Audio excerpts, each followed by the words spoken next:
Good morning. I'm Scott Uthlaut, and I served as chair of the committee for engrafting the members of Memorial Drive Presbyterian Church into the membership of Eastminster Presbyterian Church. The engrafting committee is comprised of 4 members of Memorial Drive, 3 members of Eastminster, and 3 members of the Presbyterian Committee on Ministry. Ex officio members included both pastors, George Tatro at Memorial Drive and Caleb Clarke at Eastminster, as well as congressional consultants Joy Fisher and Chip Blankenship. David Roth, the executive director of Memorial Drive Ministries, which will continue to operate out of the Memorial Drive campus, has been involved with transition plans as well.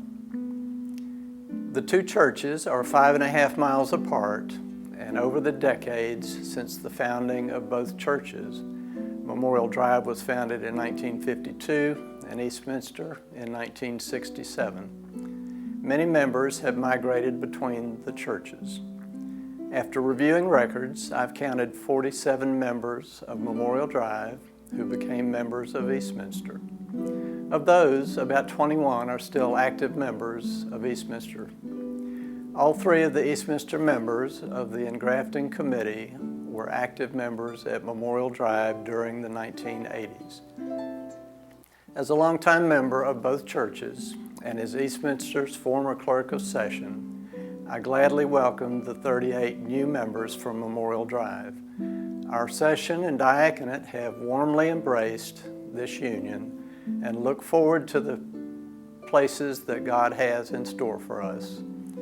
The Presbytery of Greater Atlanta has guidelines to follow when a church decides to close and has worked to find unions for engrafting instead of just closing a church.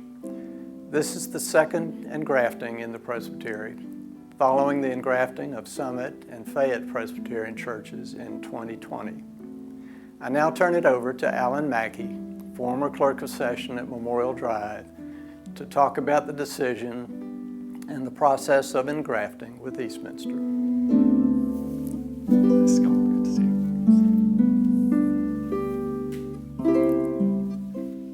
Thank you, Scott. Sunday, May 9th was an historic day in the life of our presbytery.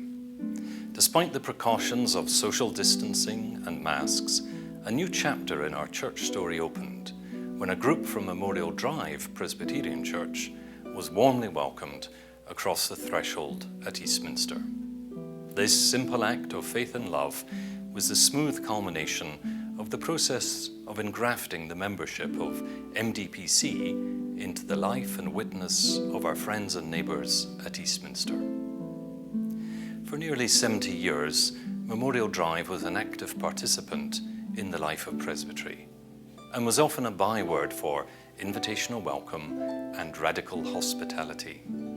Indeed, as Scott has remarked, MDPC played a key role in the foundation of Eastminster, with some of our members moving to the new congregation on the other side of Stone Mountain. Fittingly, the Sunday of engrafting fell on Mother's Day, and the 38 MDPC members who have now engrafted with Eastminster are truly finding this to be a joyful family reunion. There was, of course, sorrow in the closure and dissolution of Memorial Drive. And I'd like to take this time to pay tribute to our former pastor, the Reverend George Tatro. For just over 10 years, Pastor George was dedicated to Memorial Drive. I recall that at his service of installation, George made a number of promises to the congregation. These included promises to proclaim the good news, to teach faith, to care for the people, and to show the love and justice of Jesus Christ. George was true to each of those promises, but I believe his greatest pastoral act was in counseling and leading his session and congregation throughout the process of engrafting.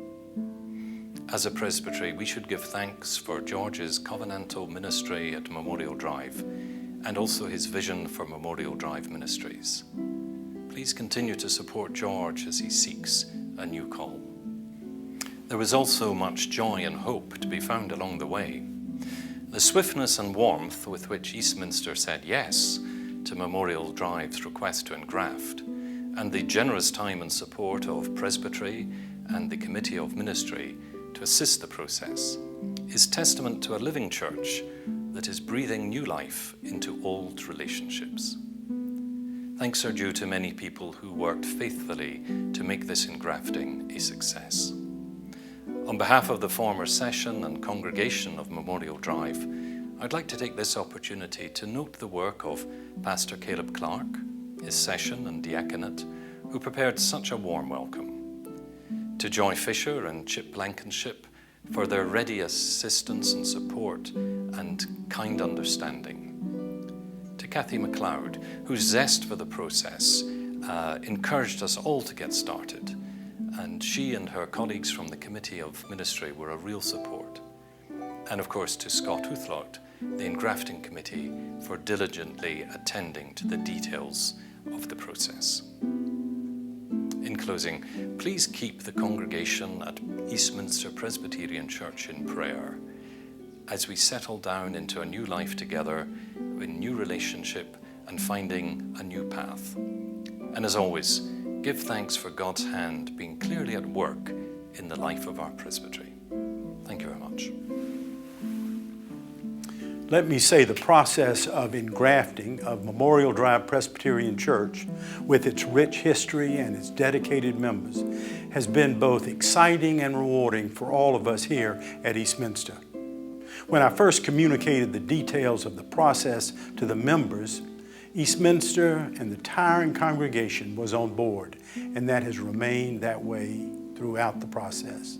The deacons came together to develop a plan to embrace our brothers and sisters in Christ and make them feel at home. The session met and developed an overall plan to include the new members not only in the life of Eastminster, but also its leadership. And the administrative staff made sure all lines of communications worked.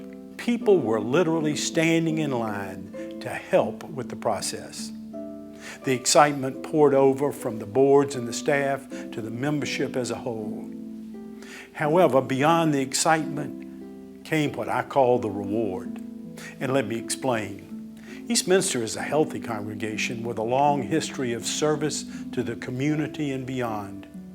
We have been engaged in an intentional time of discernment to see clearly God's direction for the church in the coming years.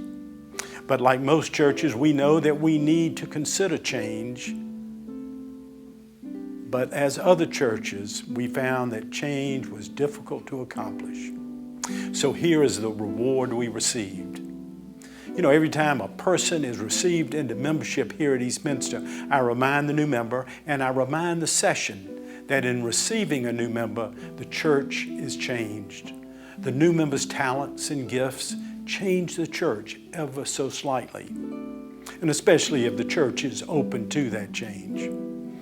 With the engrafting came a marvelous opportunity for everyone. Memorial Drive members were not the only folks that got a new church. Eastminster did too. With all the new gifts and talents came a new and better congregation. Yes, in many respects, the members of Memorial Drive did come home, but they came home to one that was being renovated. We believe that God's hand has led this process, and with the excellent help of Presbytery, the work of the committees, and the overriding desire to accomplish the will of God, we received our reward. And together we worship, we serve, we are in fellowship, and we grow into the people God has for us as a church. No one would suggest that this was easy. We can only imagine how difficult it was to leave a church of many years. No one would suggest that this process did not take work, because it did. But my hope is that all of you will keep your eye on our new church and watch us as we bear new fruit in our walk together as we abide in Christ Jesus. Blessings to you all.